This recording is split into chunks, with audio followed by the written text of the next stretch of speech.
అందరికీ మన్నాత ప్రార్థన. మహాపరిశుద్ధుడు గండువైన దేవ, ఈ యొక్క సమయమందు మేము వాక్యమును ధ్యానం చేసుకొని చుండగా నా మాటలు, నా తలంపులు, నా యోచనలే కాదు ప్రభువా, ఈ యొక్క ఆదివారపు ఆరాధన దినమందు ప్రభువా, మీరు సంఘముతో ఏ రీతిగా మాట్లాడనై ఉన్నారో ఆ విషయములను బోధించమని, సంఘముతో మీరు మాట్లాడే మాటలను పేతురు గారు దగ్గర నుంచి ప్రభువా, శిష్యులైన వారు అనగా ప్రభువారి యొక్క శిష్యులు మాకు అందించి ఉన్నారు కాబట్టి ప్రభువా, ఇదిగో నాయన వాక్యరూపధారిగా ఉన్న ప్రభువే వచ్చి మాట్లాడుచూ ఉంటారు కాబట్టి నా మాటలు, నా తలంపులు, నా యోచనలు కాదు ప్రభువా, నన్ను మరుగుపరిచి ఎవరి అంతరంగమునకో, ఎవరి హృదయమునకో, ఎవరి ఆత్మకో ఎట్టి వాక్యాహారము అవసరతగా ఉన్నదో అట్టి వాక్యాహారాన్ని సహాయము చేయమని, మీరే వచ్చి బోధించమని మా మంచి బోధకుడైన యేసుక్రీస్తు పేరిట అడిగి వేడుకొనుచున్నాం మా పరమ తండ్రి, ఆమేన్. ఫిలిప్పీలకు రాసిన పత్రిక, అపోస్తలుడైన పౌలు ఫిలిప్పీలకు రాసిన పత్రిక 4వ అధ్యాయము 6వ వచనాన్ని ఒక్క పర్యాయము పఠించుకొని దానిని ధ్యానము చేద్దాం. దేనిని గురించియు చింతపడుకుడి గాని ప్రతి విషయంలోనూ ప్రార్థనా విజ్ఞాపనల చేత కృతజ్ఞతాపూర్వకంగా మీ విన్నపములు దేవునికి తెలియజేయుడి. దేని గురించి చింతపడకుడి. మీ చింత యావత్తు ఆయన మీద వేయండి అని అంట. చింత అంటే ఏంటి అసలు? మన జీవితంలో మనం అనుకున్నది కానప్పుడు, మనము కోరుకున్నది జరగనప్పుడు వచ్చేదే చింత. ఎందుకు జరగడం లేదు, ఎందుకు కావటం లేదు అని అటువంటి ఆ చింత గురించి, ఆ చింత యావత్తు కూడా ప్రభువు మీద ఎలా వేయగలగాలి, ఏ విధంగా చెప్పగలగాలి ప్రభువుతో అనేదే ఈ దినమందు మనము చదువుకుందాం. ఇక్కడ దేని గురించి చింతపడకుడి అని చెప్పారు, కానీ అక్కడ మళ్ళీ ఇంకొక మార్క్ చెప్తున్నారు. కామా అని ఉంటుంది. కామా అంటే ఏంటి? ఇంకా చెప్పవలసిన విషయాన్ని చెప్తూ ఉన్నారు, దేవుడు కొనసాగిస్తూ ఉన్నారనమాట. అక్కడ మీరు చింతపడద్దు, కానీ ప్రతి విషయములోనూ, ఎలాగంట ప్రతి, ఈ యొక్క విషయము ఆ విషయం అని చెప్పడం లేదమ్మా, ప్రతి విషయములోనూ ప్రార్థన విజ్ఞాపనముల చేత కృతజ్ఞతాపూర్వకముగా మీ విన్నపములను దేవునికి తెలియచేయుడి. ఇక్కడ మనము ఇది చాలా తేలికగా చదివేసే వాక్యం. చాలా వాక్యాల్లో కూడా, అంటే మనం గోడల మీద పెడుతూ ఉంటాం, లేకపోతే మన వాహనాల మీద కూడా ఈ మాటలు రాసుకుంటూ ఉంటాం, లేదా ఇంకా ఎక్కడైనా సరే ఇది నాకు వాగ్దానం అని అంటారు. అసలు ఆ వాగ్దానంలో ఉన్న విషయము, దేవుడు చెప్పే విషయాన్ని మనం ఏ రోజు కూడా ఆలోచించమన్నమాట. ఇక్కడ 3 విషయాలు చెప్తున్నారు. 1 ప్రార్థన, 2 విజ్ఞాపన, 3 కృతజ్ఞత. మూడిటికి తేడా ఏంటండి? అసలు ప్రార్థనకి విజ్ఞాపనకి తేడా ఏంటండి? మనము అదే ఆలోచించాలి. ఈరోజు ఆ విషయాల గురించే మనము తలపోసుకుందాం. ప్రార్థన అనగా అసలు దేవునితో సహవాసం చేయడం. సన్నిధి అనగా దేవుడు మనతో సహవాసం చేయడం. ప్రార్థన అంటే దేవుడితో మనం సహవాసం చేయడం. సన్నిధి అంటే దేవుడు మనతో సహవాసం చేస్తూ ఉంటారనమాట. అటువంటి సహవాసంతో ప్రార్థనతో మనము ఏ రీతిగా వెళ్ళాలి? ఒక వ్యక్తితో మనం సహవాసం, స్నేహం చెయ్యాలని అనుకుంటాం. అలా స్నేహం చెయ్యాలని అనుకుంటే ఎలా చేస్తాం? స్నేహంలో ముఖ్యంగా ఉండాల్సింది ఏంటో తెలుసా? నిజాయితీ, నమ్మకం అనేది ఉంటుంది. ఉండాల్సింది ముఖ్యమైనది ఏంటి?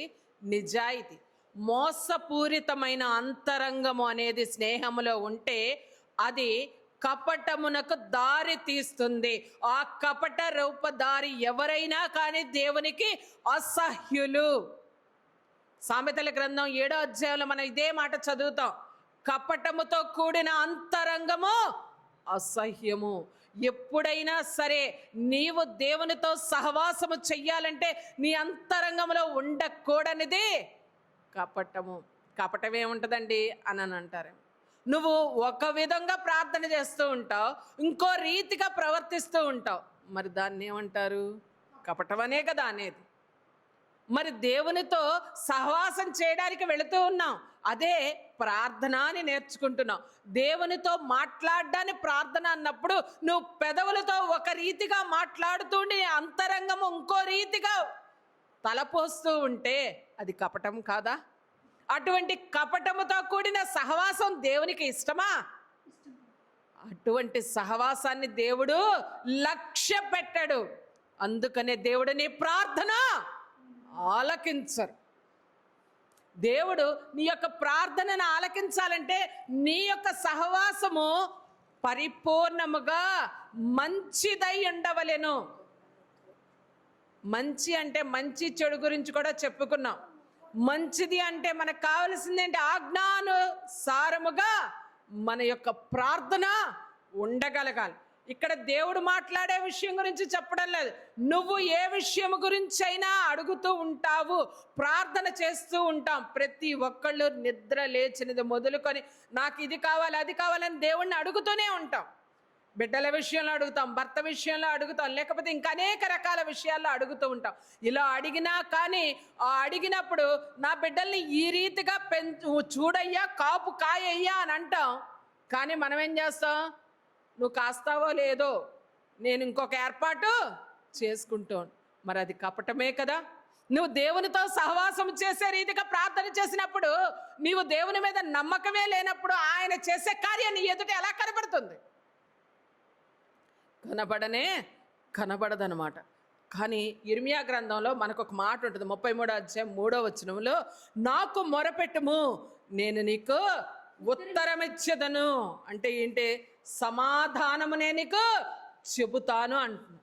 మొరపెట్టడం అంటే, మొర అంటే ఏమనుకుంటున్నారు? ప్రార్థన అంటే 4 మాటలు చెప్పేసి ఆమెన్ అనేసి యేసునామములో అడిగేశామయ్యా నువ్వు చెయ్యలేదని అంటారు. మొర పెట్టడం అంటే పరలోకములో ఉన్న తండ్రి అయిన దేవునికి నీ స్వరము వినబడే విధముగా మొర పెట్టగలగాలి. మన ప్రార్థన పెదవుల నుంచి నుదుటి వరకే వెళ్లకుండా ఉంటే పరలోకములో 7 లోకములకు అవతల ఉన్న తండ్రి అయిన దేవుని యొద్దకు నీ మొర ఎలా చేరుతుంది? కానీ దేవుడే చెబుతున్న మాట ఏంటి? నాకు మొరపెట్టుము నేను నీకు ఉత్తరం ఇస్తాను. నీవు ప్రాణాపాయ స్థితిలో ఉన్నావు, ఒక్క క్షణంలో నువ్వు చనిపోతావని నీకు తెలిసింది అనుకోండి, అప్పుడు నీ అంతరంగం ఎలా ఉంటుంది? హిజ్కియా గారి గురించి మనం చదువుతాం. హిజ్కియా గారికి కన్నుల ముందు మరణము కనబడింది. అప్పుడు వెంటనే ఆయన వెనుక తట్టిక, సింహాసనమునకు వెనుక తట్టిక తిరిగి ఏ రీతిగా ప్రార్థన చేశారు? అదమ్మ అంతరంగపు మొర అంటే అప్పుడు వస్తుంది. మరి హిజ్కియా ప్రార్థన చేసిన వెంటనే ఆయనకి 15 సంవత్సరముల ఆయుష్ పొడిగింపు వచ్చింది కదా. ఆయన ఏమన్నా ఇంతసేపు ప్రార్థన చేసినట్లుగా ఉందా? దేవుడు చేసే అద్భుతాలు కూడా అలాగే ఉంటాయి. నువ్వు అడిగే రీతిగా దేవుణ్ణి అడిగితే నీ మొర ఆయన ఖచ్చితముగా వింటారు.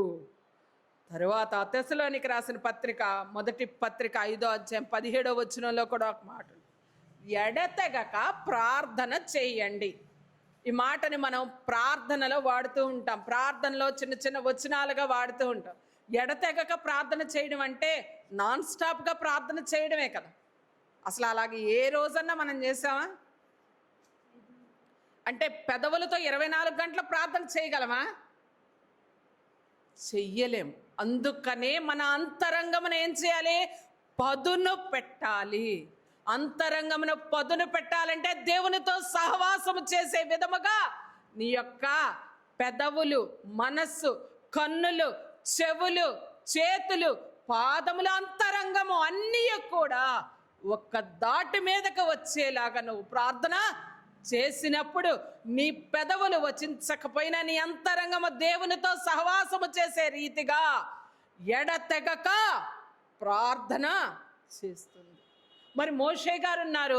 మోషే గారు ఫరో గారి దగ్గరికి వెళ్ళినప్పుడు దేవుడైన యెహోవా చెప్పే ప్రతి మాటను పక్కనే ఉండి మోషే గారు ఫరో గారితో మాట్లాడుతానే ఉండి దేవుని స్వరాన్ని విన్నారంటే ఆయన అంతరంగం ఎవరి దగ్గర ఉంది?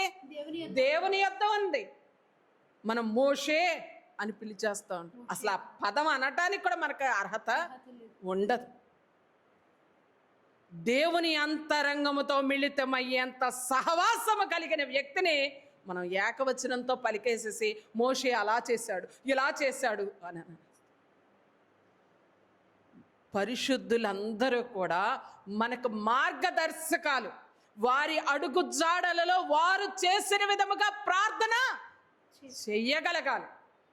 అప్పుడు మనము దేవునితో సహవాసం చేసే మెట్టును ఎక్కుతాం. అందుకనే మనకు మన తండ్రి అయిన దేవదాసయ్య గారు చెప్తూ ఉంటారు, ఏమని? కనిపెట్టు గంట పుస్తకంలో ముందు ప్రార్థన చేయాలంటే, దేవునితో సహవాసం చేయాలంటే నువ్వు ఒక మెట్టును ఎక్కగలగాలి. నీ మనస్సును నిదానించుకునే స్థితిలోనికి నువ్వు రాగలగాలి. నీ మనస్సును నువ్వు నిదానించుకుంటేనే నువ్వు దేవునికి ప్రార్థన చేయగలవు. నేనంటుంది విజ్ఞాపన లేకపోతే సన్నిధో ఇవన్నీ ఏం చెప్పడం లేదు, ప్రార్థన కోసమే చెప్తున్నాను. నీ మనసు నిలకడగా లేకుండా నేను ప్రార్థన చేస్తూ ఉన్నానంటే అది ఎలా కుదురుతుందమ్మా? నువ్వు దేవుణ్ణి ఇన్ని అడుగుతావు, అడిగిన ప్రతిదానికి కూడా నువ్వు ప్రశ్న వేస్తావు. ప్రశ్న వేసినప్పుడు నీకేం కావాలి? సమాధానం కావాలి. ఎలా వస్తుంది సమాధానం? నువ్వు దేవుని యొద్ద సహవాసంలోనే నిజాయితీగా లేనప్పుడు దేవుడు నీకు ఎలాంటి ఇది ఇస్తాడు? దేవుడు ఈ మాటలన్నీ చెప్తున్నారు దైవ గ్రంథంలో నుండే మనం చదువుకుంటూ ఉన్నాం. ఏమని? నాకు మొరపెట్టుము, నేను నీకు ఉత్తరం ఇస్తాను, ఎడతెగక ప్రార్థన చెయ్యండి అని. మనందరికి బాగా తెలిసిన విషయం మత్తయి సువార్త 7వ అధ్యాయంలో, అడగండి మీకు ఇస్తాను, వెదకండి దొరుకుతాను, తట్టండి తీస్తాను అని. అలాగా యేసుక్రీస్తు ప్రభు వారు చెప్పిన మాటలే కదమ్మా ఇవి. అడగడమే మనకి రావట్లేదు. అడగండి ఇస్తానని దేవుడిచ్చిన వాగ్దానమే కదా. మరి అడగడానికి అడిగేంత ప్రార్థన కూడా మనకేమి లేదు, రాదు అని అర్థం. ప్రార్థన చేస్తున్నావా అమ్మా? చేస్తున్నాను. ఎంతసేపు?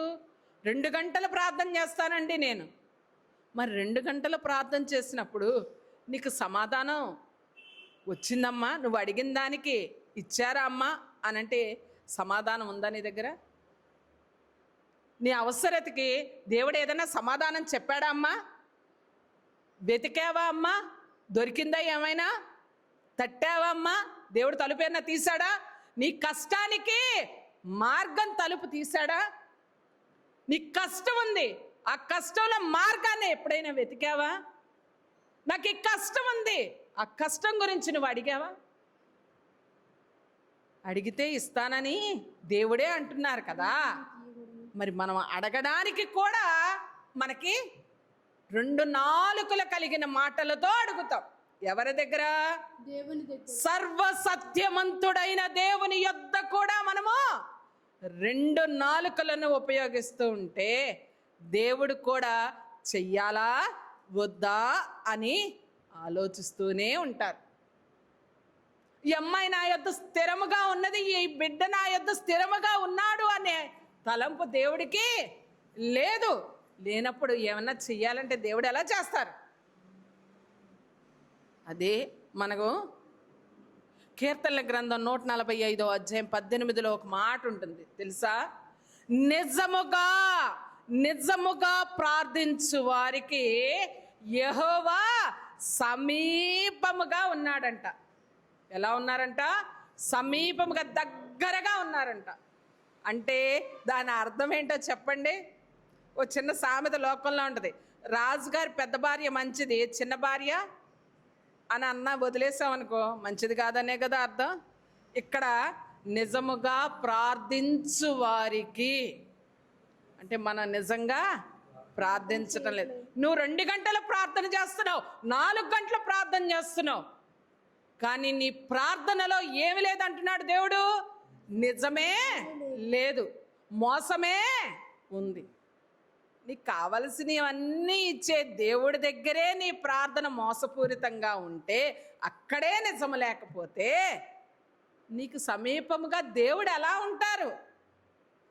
ఈ వచనాలన్నీ మనకు తెలుసు. మనం రోజు బైబిల్ చదువుతాం, రోజు ధ్యానం చేస్తాం, కానీ మనం రోజు దానిని అనుసరించి మాత్రము నడవము. నడిచినప్పుడు నువ్వు దేవునికి సమీపముగా ఉన్నావు. అప్పుడు ఆయన నీ ప్రార్థన ఆలకిస్తాడు.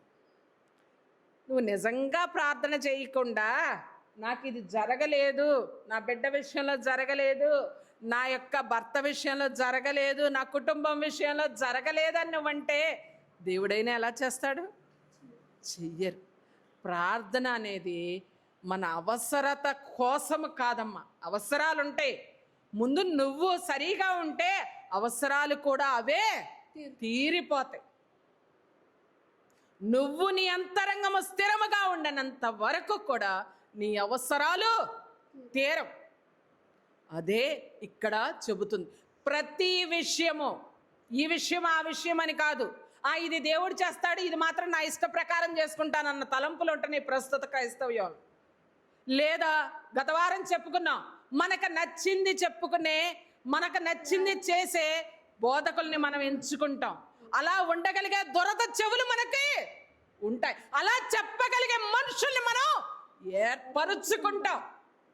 అది ఎక్కడికి తీసుకెళ్తుందో తెలుసా?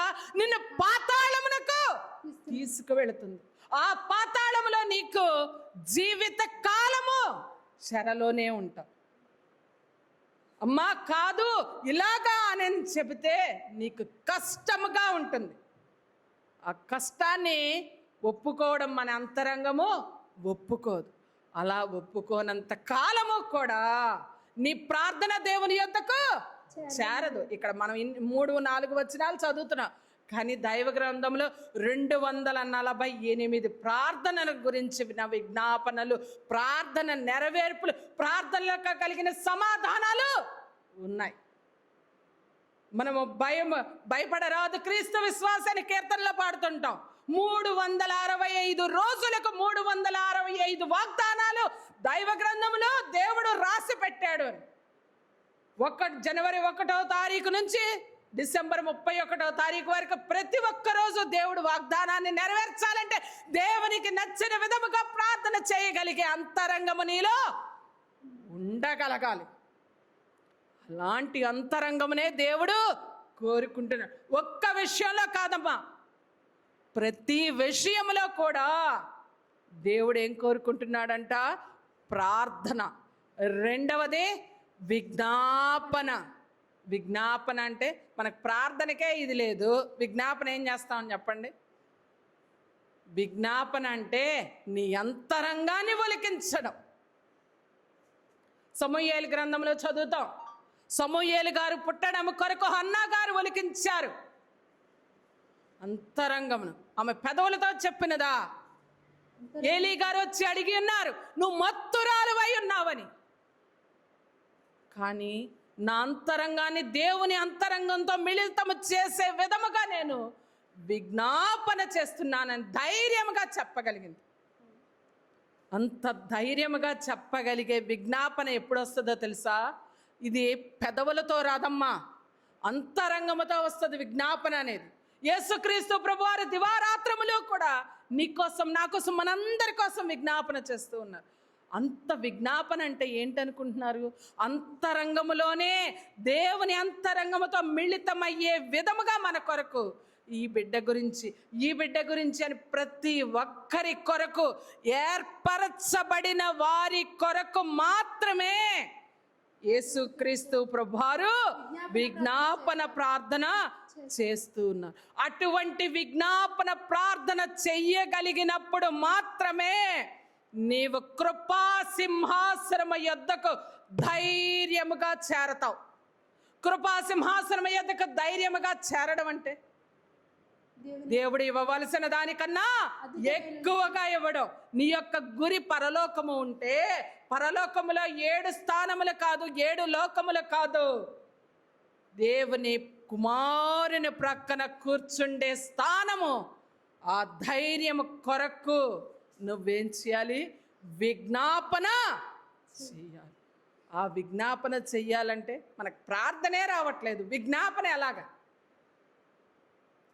నీవు కొన్ని దినములైనా, కొన్ని నెలలైనా, కొన్ని వత్సరములైనా నీవు ప్రార్థన చేస్తూ అవసరతల కొరకు కాకుండా నీ అంతరంగము కొరకు నువ్వు ప్రార్థన చేయడం నేర్చుకో. అప్పుడు నీకు విజ్ఞాపన చేయడం అనేది వస్తూ ఉంటుంది.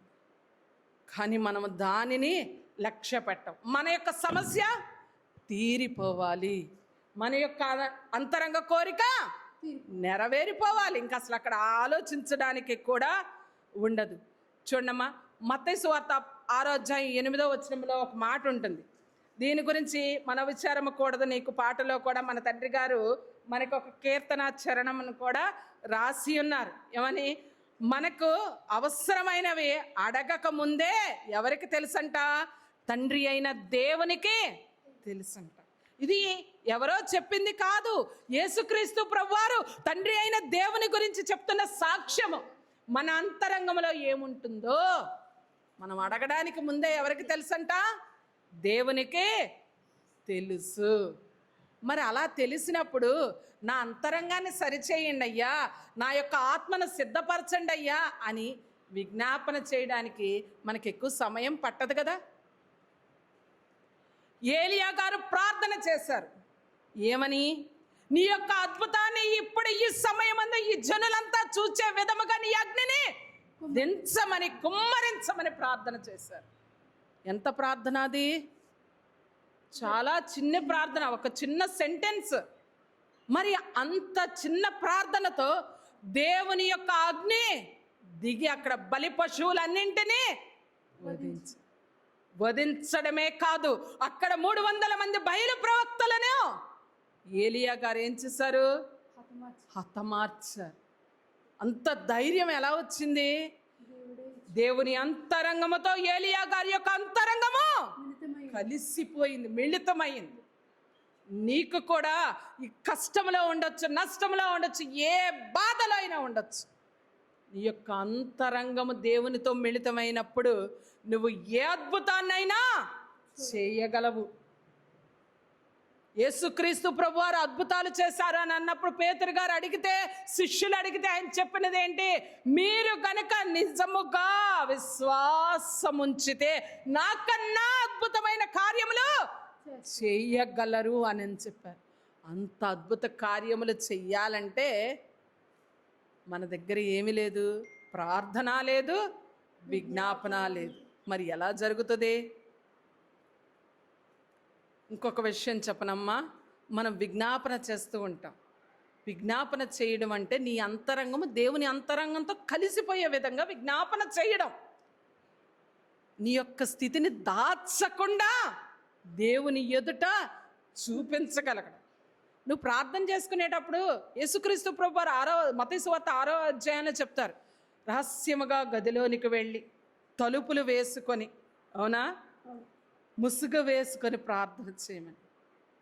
నీ ఆలోచనలకు ముసుగు వేయాలి, నీ తలంపులకు ముసుగు వేయాలి, నీ యొక్క స్థితికి ముసుగు వేయాలి. నువ్వు మాట్లాడుతుంది సర్వశక్తిమంతుడైన దేవునితో అన్న విషయాన్ని అణువణువు గుర్తుంచుకునే విధముగా ప్రార్థన చెయ్యాలి. అలా చేయడం అనేదే దాచకుండా నీ స్థితిని చూపించడం. నేను వెళ్ళానయ్యా, నేను ఏకాంతంగానే ప్రార్థన చేశానయ్యా. ఏమని? కాసేపు కొనుకుతా, లేకపోతే నీ ఆలోచన తలంపులో ఇంకొక రీతిగా ఉంటే అలా చేసిన ప్రార్థన అమ్మ విజ్ఞాపన అంటే. విజ్ఞాపన చేయడం అంటే నువ్వు ఏ పని చేస్తున్నా, ఏ సందర్భంలో అయినా, చివరికి నీ శరీరము నిద్రపోతూ ఉన్నా కూడా నీ అంతరంగము దేవునిని స్తుతిస్తూ ఉంటుంది, విజ్ఞాపన చేస్తూ ఉంటుంది. ఆ స్థితిలోనికి వచ్చిన వారు మాత్రమే దేవుని యొక్క కృపా సింహాసనం యొద్దకు ధైర్యముగా చేరగలిగే స్థితి కలుగుతూ ఉంటుంది. అలాంటి స్థితి కొరకు మనం ఏమి చేయాలి? విజ్ఞాపన చెయ్యాలి, ప్రార్థన చెయ్యాలి, విజ్ఞాపన చెయ్యాలి. తర్వాత ఇంకొక మాట ఉంటుంది, కృతజ్ఞతాపూర్వకముగా. కృతజ్ఞత అంటే థ్యాంక్ యూ, అంతేనమ్మా? కృతజ్ఞత అంటే థ్యాంక్ యూ. మరి ఆ థ్యాంక్ యూ ఎప్పుడు చెప్తాం? కార్యం జరిగిన తర్వాత చెప్తాం. కానీ దేవుడి యొద్ద అలా చెప్పకూడదు. యేసుక్రీస్తు ప్రభువారే మనకు ఒక మాట చెప్పారు. ఏమని? మీరు జరగక ముందే జరిగింది అని నమ్మి విశ్వాసం. అక్కడే దేవుడు నీకు పెట్టే పరీక్ష. బంగారానికి గీటు వేస్తూ ఉంటారు, దాంట్లో దాని యొక్క స్థితి తగ్గింది అని అన్నప్పుడు మళ్ళీ ఏం చేస్తారు?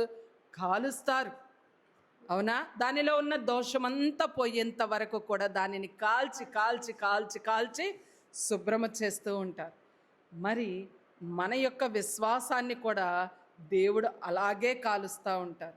ఏ కొలిమో తెలుసా? ఆ కొలిమి శ్రమల కొలిమి, కష్టాల కొలిమి. అందుకని మనం కీర్తనలో ఈ మాటలన్నీ ధ్యానం చేసుకుంటూ ఉంటాం, ఈ మాటలన్నీ తలపోసుకుంటూ ఉంటాం. కానీ మన అంతరంగానికి మాత్రం అవి ఎక్కవు. మనం పెదవులతో మాత్రమే పాడుతూ ఉంటాం. కృతజ్ఞత అంటే జరగక మునిపే జరిగింది అని, నీకు సమాధానం ఇవ్వడానికి ముందే ఒక అధికారి యొద్దకు వెళితే నాకు ఈ కార్యము కావాలయ్యా అని అంటాం. అన్నప్పుడు అతన్ని ప్రైజ్ చేయడానికి చూస్తాం. మీరు తప్ప ఈ పని నాకెవ్వరూ చేసి పెట్టలేరయ్యా అని అంట. ఒక నీతోటి మనిషినే నువ్వు అలా అంత రిక్వెస్ట్గా అడుగుతూ ఉంటే, ఈ లోకాన్ని సృష్టించి ఈ లోకానికి సర్వలోకాలకు అధికారి అయిన దేవునిని ఇంకెంత ఇదిగా బతిమాలాలి. మీరు చేశారా చేయలేదా అనేది కాదయ్యా, మీరు చెయ్యకపోయినా కానీ మీరు చేయగలరు, అందుకు వందనాలని చెప్తామే. మరి దేవుడి యొద్ద అంటే దేవుడు కనపడ్డ కదండి, దేవుడు ఏం చేస్తాడో మనకు తెలియదు కదండి. అందుకని మనకు నచ్చినట్లుగా మనకు అనుకూలముగా మలచుకుంటూ ఉంటాం. అది కాదమ్మా. తెస్సలోనికి రాసిన మొదటి పత్రిక 5:18 ఒక మాట ఉంటుందమ్మా, ఎంత శ్రేష్టంగా ఉంటుందో తెలుసా? ప్రతి విషయములో కూడా నువ్వు ఏ పరిస్థితిలో ఉన్నా, ఏ కష్టములో ఉన్నా, ఏ నష్టములో ఉన్నా కృతజ్ఞతాస్తుతులు చెల్లించుడి. ప్రతి పరిస్థితిలో కూడా నువ్వేం చేయాలంట? ఎడతెగక ప్రార్థన చెయ్యాలి, కృతజ్ఞతాస్తుతులు చెల్లించగలగాలి. మరి కృతజ్ఞత చెల్లించాలంటే నీ మనసులో ఖాళీ ఉండాలి కదా. నీకు ప్రార్థనకి ఖాళీ లేదు, విజ్ఞాపనకి ఖాళీ లేదు, కృతజ్ఞతకి ఇంకెక్కడ ఖాళీ ఉంటుంది చెప్పండి అమ్మా. మన అంతరంగం అంతా, మన ఆలోచనలంతా లోకముతోనే నిండిపోయి ఉంటుంది. అలా లోకముతోనే నిండిపోయి ఉన్నప్పుడు నీకు కృతజ్ఞత చెల్లించాలి అన్న ఆలోచన కూడా రాదు. ఎందుకని?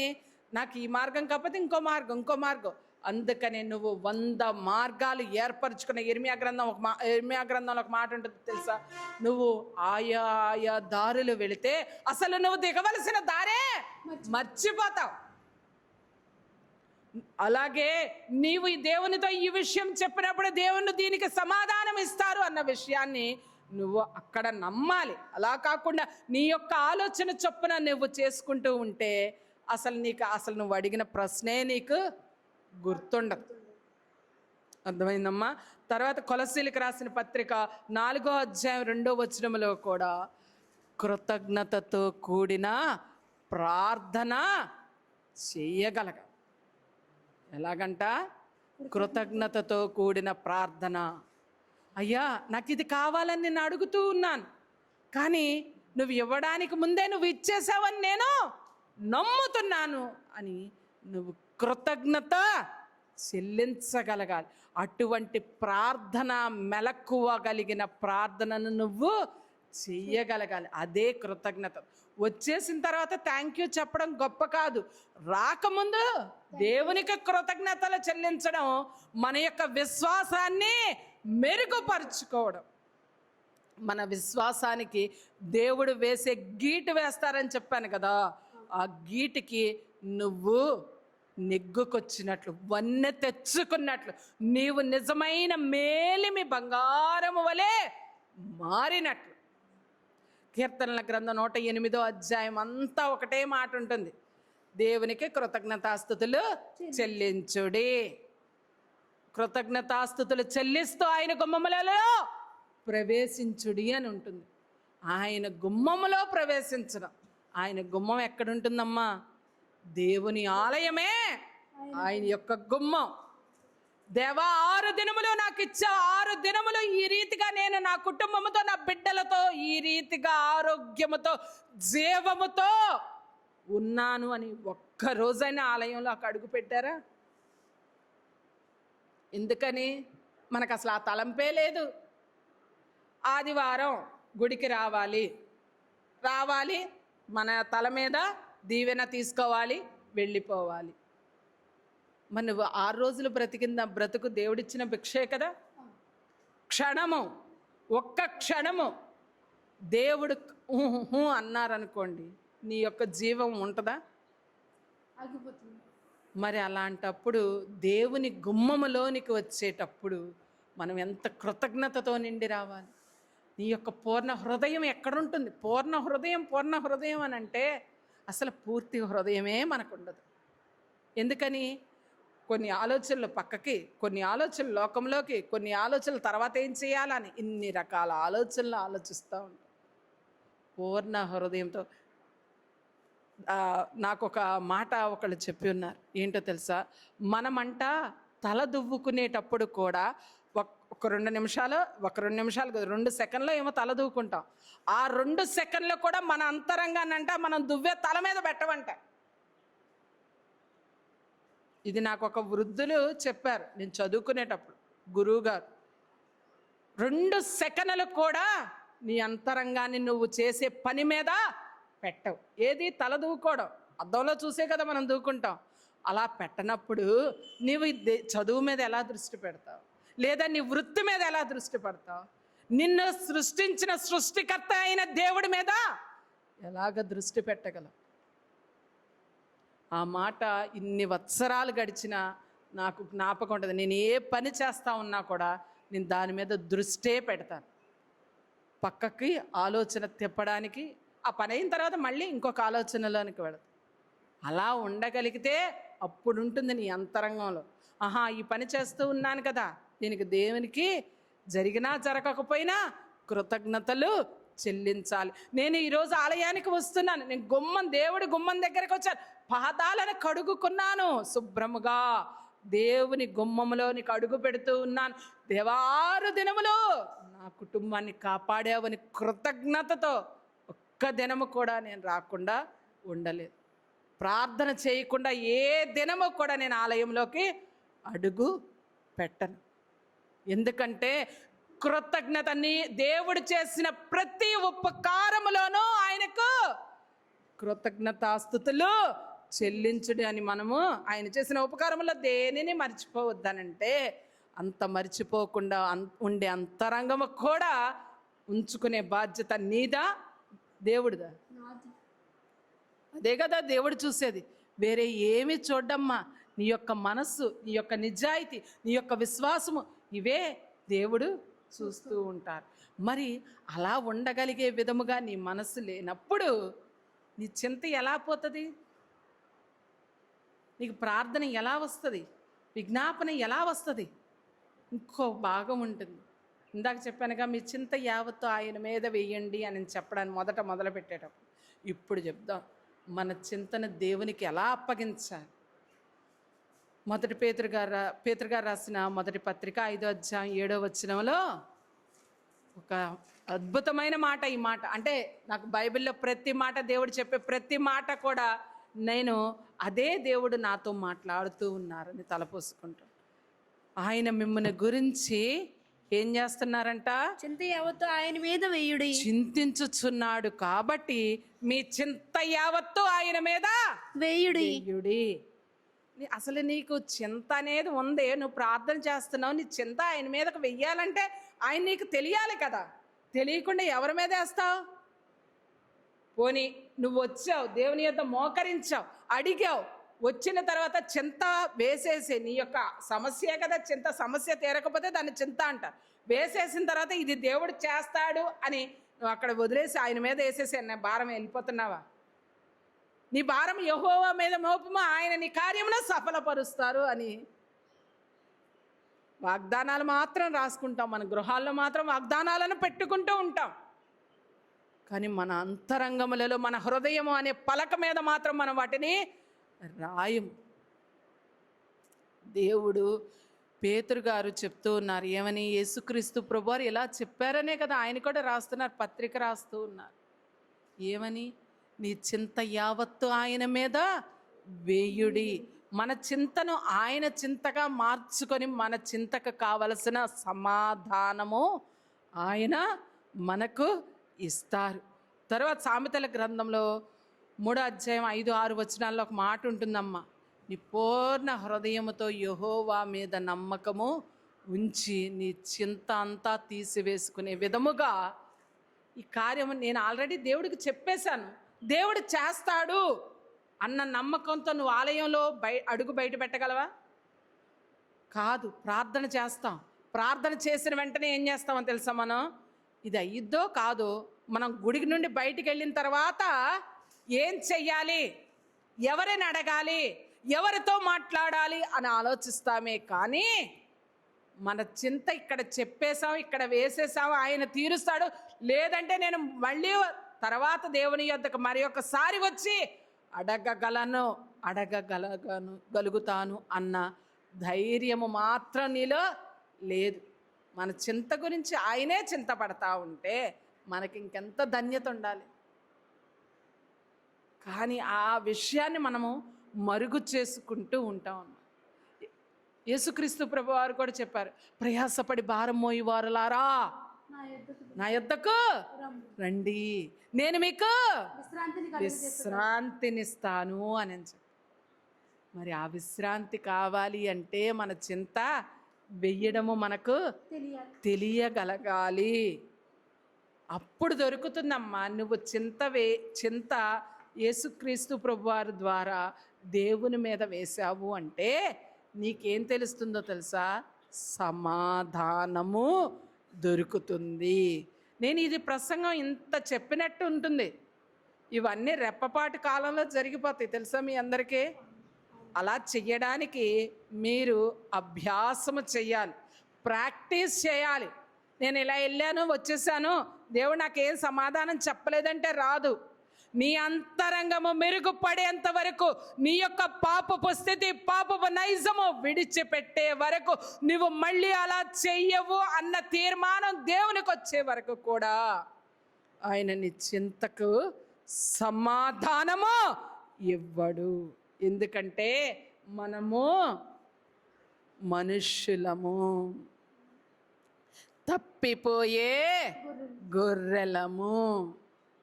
ఒక కార్యం జరిగిపోతుంది, జరిగిపోయినప్పుడు చూడండి, దావీదు గారు అంతటి వారే సన్నిధి చేసే సన్నిధి పురుషుడైన దావీదు గారే ఏం చేశారు? అన్నీ వచ్చిన తర్వాత దేవుని యొక్క మాటను వినలేకపోయారు.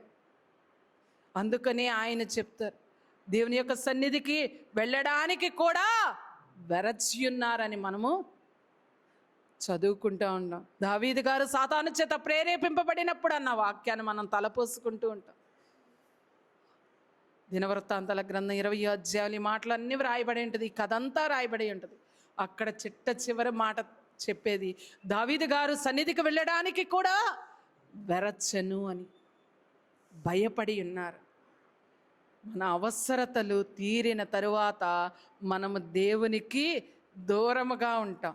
మనకు చింత ఉన్నంత కాలము కూడా మన అంతరంగము లొంగి ఉంటుందమ్మా. చింత తీరిపోయిన వెంటనే అవసరతలు, లోకములో అవసరతలు తీరిపోయిన వెంటనే మనుషులు మాట వింటారా? వినరు. మరి దేవుని మాట వినాలి అంటే నీ యొక్క అవసరత ఏంటో తెలుసా? ఒకటే అవసరత. నీవు ఈ జీవితంలో 80 ఏళ్ళు ఉంటావు, 60 ఏళ్ళు ఉంటావు, 70 ఏళ్ళు ఉంటావు. నీ జీవితంలో నీకు ఒకటే గోల్ ఏంటో తెలుసా? దేవుని యొక్క లోకము చేరడం. అదే చింత కలిగి ఉండాలి. నేను వెళతానా వెళ్ళనా? వెళ్ళడానికి యేసుక్రీస్తు ప్రభువారు అనేక వాగ్దానాలు ఇచ్చి వెళ్ళారు. ఆ వాగ్దానాలు నా పట్ల నెరవేరుతాయా నెరవేరవా? నేను వింటానా విన్నా? దేవుని కుడిపార్శ్వం ప్రక్కన కూర్చుంటానా కూర్చుండనా అన్న చింత ఏ రోజైనా ఎవ్వరికైనా ఉందా? అప్పుడు ఆ చింత కోసము ప్రయాసపడండి. ప్రార్థన చేస్తారు కదా, ప్రార్థన చేసిన తర్వాత మళ్ళీ మొదటికి వచ్చామని అనుకోకండి. ఈ ప్రార్థన అయినా, విజ్ఞాపన అయినా, కృతజ్ఞత అయినా, చింత అయినా, ఈ 4 ఒక మెట్టు అయితే దానికి వచ్చే ఆన్సరే సమాధానము. ప్రార్థనకు వచ్చే సమాధానము కొరకే మనము ప్రయాస పడాలి. ఫిలిప్పీలకు రాసిన పత్రిక 4:7 ఒక మాట ఉంటుంది, చదవగలిగితే చదవండి. అప్పుడు సమస్త జ్ఞానమునకు మించిన ఆ, దేవుని సమాధానము యేసుక్రీస్తు వలన మీ హృదయములకును మీ తలంపులకును కావలి ఉండును. చాలమ్మా. ఇక్కడ సమస్త జ్ఞానమునకు మించిన అంటే నువ్వు ఎన్ని లోకంలో ఎన్ని మొగ్గలైనా వేయి, ఎన్ని తలంపులైనా చెయ్యి, ఎన్ని క్రియలైనా చెయ్యి, అవన్నీ కూడా వ్యర్థం. వాటన్నిటికీ మించినదంట ఏంటి? దేవుడి సమాధానం. నేను అందరి మీద చక్కగా వాదించి మాట్లాడగలుగుతున్నాను, నేను ఎవరిని మాట్లాడలేవ్వకుండా నేను మాట్లాడగలుగుతున్నానని అనుకుంటావేమో, లేకపోతే నేను ఎవరో ఒకరి మీద నింద మోపేసి నేను హాయిగా బ్రతకగలుగుతున్నాను అని అనుకుంటావేమో. అదంతా నీ జ్ఞానము కావచ్చు, దానికి మించినది ఒకటి ఉంది, దేవుడిచ్చే సమాధానము. నీ యొక్క స్థితి ఇది అని ఇచ్చే సమాధానము నిన్ను ఎక్కడ కూర్చోబెడతదో నువ్వు ఆలోచించుకోగలగాలి. అదే నువ్వు చేసే ప్రార్థనకు కలిగే సమాధానము. దేవుని సమాధానము మరియు యేసుక్రీస్తు ప్రభువారు ఇచ్చే సమాధానము. అంతేనమ్మా. ఈ రెండింటిని పొందుకోవాలంటే అది ఎలా ఉంటుంది? నేను చాలా అద్భుతంగా మాట్లాడతాను, నేను మాట్లాడే మాట వల్ల నాకు పనులన్నీ అయిపోతున్నాయి. అవుతాయా? ఎంతకాలం? నేను చాలా వినయంగా ఉంటూ ఉన్నాను. ఎవరి దగ్గర వినయంగా ఉంటావు? లోకస్తుల దగ్గర, దేవుని యొద్ద. నీకు వినయమే ఉంటే నీకు విజ్ఞాపన ప్రార్థన చేయడం వస్తుంది. నీ దగ్గర వినయం అనేది నువ్వు కపటముతో చేస్తున్నప్పుడు నీకు విజ్ఞాపన ప్రార్థన ఏ రీతిగా వస్తుంది? అప్పుడు నువ్వు చేసే విజ్ఞాపన కూడా కపటముతో కూడినది. వినయము విజ్ఞాపన ప్రార్థనను నేర్పిస్తుందని మన తండ్రి గారు చెబుతూ ఉంటారు. ఎక్కడో తెలుసా? వినయం అనేది దేవుని యొద్ద వినయముగా ఉండాలి. హానోకు గారిని ఇన్నిసార్లు ఎందుకు తలపోసుకుంటామో తెలుసా? ఆయన దేవుని యొద్ద వినయముగా ఉన్నారు కాబట్టి దేవునితో కలిసి నడిచారు.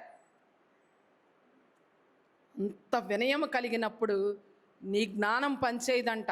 నీ జ్ఞానానికి మించింది ఒకటి ఉంది, అదే దేవుని యొక్క సమాధానం. ఈ దినముతో ఈ క్షణముతో నీ యొక్క జీవితం ముగిసిపోయింది, ఇంకా లే అని దేవుడు అన్నారనుకోండి, సమాధానం ఇచ్చేసారనుకోండి, అప్పుడు నీ యొక్క పరిస్థితి ఎక్కడ? ఈ లోకమా, పరలోకమా, లేకపోతే నరకమా? ఏ లోకం, ఏ యొక్క స్థితి? ఆ స్థితిని మాత్రం మనము గమనించు. అసలు ఆ తలంపే మనకు ఉండదు. యెషయా గ్రంథము 26:3 ఒక మాట ఉంటుందమ్మా. చదవగలిగితే చదవండి, లేదా నేను చెప్తాను. పూర్ణ శాంతి గలవానిగా. ఎలాంటి శాంతి అంట? పూర్ణ శాంతి అంటే హోల్ పీస్. ఇంకా దానికి మించిన జీవితంలో మనకు కావాల్సింది ఏంటి? శాంతి, సమాధానం. ఈ రెండే కదా. యేసుక్రీస్తు ప్రభువారు కూడా యోహాను సువార్తలో ఇదే మాట చెప్తారు, నా శాంతి. ఇక్కడ 2 మాటలు చెప్తారనమాట. ఒక మాట ఒకసారి అది చదివినాక దీని గురించి చెప్తాను. యోహాను సువార్త 14:27 ఒక మాట ఉంటుంది, చూడండి అమ్మా. శాంతి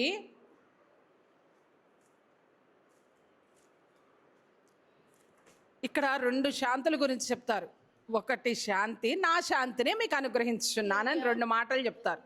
ఇక్కడ శాంతి అంటే దేవుడు అనుగ్రహించే శాంతి ఒకటి. నా శాంతి అంటే యేసుక్రీస్తు ప్రభువారు అనుగ్రహించే శాంతి ఒకటి. దెబ్బ తగిలిందమ్మా, దెబ్బ తగిలిన తర్వాత అది మానేంత వరకు కూడా కలుగుతూ ఉంటుంది. అది ఎలా ఉంటుంది? నొప్పి. అది భరించలేం. అది చెప్తేనే, ఇప్పుడు అంజీ ఉంటాడు, అంజీకి అప్పుడు చేతికి ఇదైంది, ఆపరేషన్ చేసినప్పుడు ఆ బాధ ఎలా ఉంది అనుభవించిన అబ్బాయికే తెలుసు, అవునా? ఎందుకంటే దానిని ఎవరు తీసివేయలేరు. అది అయిపోయిన తర్వాత, గాయము మానిన తర్వాత కలిగిద్దే ఫీలింగ్ ఏంటంట? అది శాంతి. సంతోషం వేరు, శాంతి. దేవుడిచ్చే శాంతి వేరు, యేసుక్రీస్తు ప్రభువారిచ్చే శాంతి వేరు. ఈ రెండింటినీ కూడా మనము అందుకోగలగాలి. అప్పుడు వస్తుంది మనకి పరిపూర్ణమైన శాంతి. అర్థమైందమ్మా? అసలు శాంతి అంటేనే మనకు తెలియదు. గృహములో శాంతి సమాధానం రెండు ఉండాలని అంటారు. ఎక్కడైనా ఉంటాయా? ఎందుకని? అది సరే. కీర్తన గ్రంథం 4వ అధ్యాయం 8వ వచనంలో ఒక మాట ఉంటుంది. ఒకసారి చదివేసేసి ముగించేసుకుందాం. యెహోవాలో భద్రంగా నివసించే వారికి సుఖంగా నిద్రించవచ్చు. నేను ఒంటరిగా ఉండినను నీవే నన్ను సురక్షితముగా నివసింపజేయదువు. సురక్షితముగా సుఖముగా మనము నిద్రపోవచ్చు అంట. నిద్రించడం అంటే మీరేంటంటే రాత్రి పడుకొని పొద్దున్నే లెగిసేది కాదమ్మా. నిద్ర అనేది ఒకటే ఉంటుంది. నిద్రపోవడం అనేది జీవితంలో నిద్రపోతే మళ్ళీ తిరిగి లేకవు. ఆ ఒకటే మన మరణం. ఆ మరణంలో మనకి ఏముండాలంట? భద్రత ఉండాలంట, సుఖం ఉండాలంట. ఆ సుఖముతో నిద్రించగలిగి దేవుని ప్రక్కకు చేరగలిగే అంత అంతరంగము ఉండాలంటే నీవు ప్రార్థన చేయడం నేర్చుకోవాలి, విజ్ఞాపన చేయడం నేర్చుకోవాలి, కృతజ్ఞతలు స్తుతులు చెల్లించడం నీకు తెలియాలి, నీ చింత దేవుడి మీద వెయ్యడం తెలియాలి. యేసుక్రీస్తు ప్రభు వారు చెప్తారు, పక్షుల గురించి చెప్తారు. పక్షులు విత్తవు కొయ్యవు ఏమీ కావు, కానీ వాటి గురించి ఎవరికి తెలుసు? దేవునికి తెలుసు. మరి మన చింత దేవుడికి తెలియదా? ఒక బుజ్జి పక్షి కోసమే ఇంత చెప్తూ ఉంటే చీమల గురించి కూడా చెప్తారు కదా, దేవుడే చెప్తారు. సోమరి, నువ్వు సోమరితనంతో ఉన్నావు, చీమల దగ్గరికి వెళ్ళి నేర్చుకోయ్యా అని చెప్తారు. వాటికి ఎవ్వరు అధికారి లేకపోయినా క్రమములో ఉంటాయి అని. నీకు ప్రార్థన ఎప్పుడైతే ఉంటుందో అప్పుడు నువ్వు క్రమములో ఉంటావు. విజ్ఞాపన నేర్చుకునే స్థితి వస్తుంది. దేవుడి దగ్గర శాంతి దొరుకుతుంది, సమాధానము దొరుకుతుంది.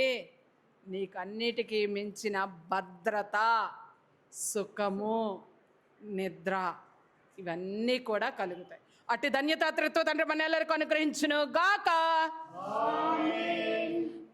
దేవా, వెత్తబడిన వాక్యాన్ని దుష్టుడు దొంగిలించుకున్న వాడిని దూరపరచండి ప్రభువా. ఇదిగో నాయన, మేము ప్రతి విషయంలో కూడా నీకు ప్రార్థన, విజ్ఞాపన తండ్రి కృతజ్ఞతాస్తుతులతో మీ యొద్దకు చేరగలిగే స్థితిని సహాయం చేసి నాయన, వారి వారి కొరకు కాదు ప్రభా, నేను నా కొరకు, నా అంతరంగము కొరకు ప్రార్థించుకోగలిగే స్థితిని సహాయము చెయ్యమని సంఘమంతా అడగవలసిన, నేర్చుకొనవలసిన ప్రార్థన అయి ఉన్నది. కాబట్టి అట్టి స్థితిని సంఘమంతటికి నేర్పించమని, ఈ యొక్క వాక్యమును విని వదిలేసే వారిగా కాకుండా అంతరంగంలో భద్రపరుచుకొని నెమరవేసుకోగలిగే స్థితిని సహాయం చేసి అనుసరించగలిగే స్థితిని కూడా అనుగ్రహించమని ప్రార్థన అంగీకరించమని యేసు క్రీస్తు నామమున అడిగి వేడుకొంచున్నాం మా పరమ తండ్రి. ఆమేన్. అందరికీ మన్నాత.